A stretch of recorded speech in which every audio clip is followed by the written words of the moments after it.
Encik Zaidi, Encik ada tunggakan cukai. Encik tak boleh keluar negara. Alamak.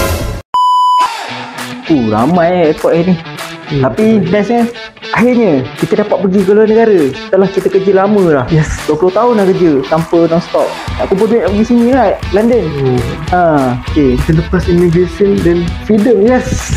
Jom kita selfie sikit.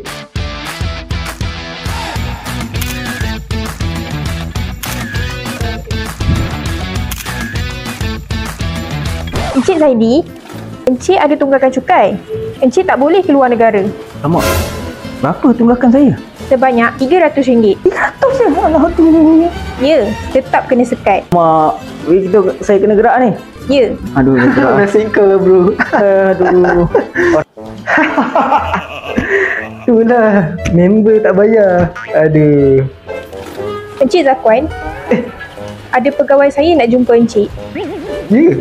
Ya. Dekat mana? Jom ikut saya. Encik Zaidi. Cik. Waduh. Encik, kenapa Encik tak bayar sebenarnya Encik? Saya tak bayar. Apa maksud Cik ni? Tadi saya saja je tengok reaction saya kena tangkap. Salah faham ni. Sekarang ni Encik pun kena tolak tepi kat. Sila. Jap.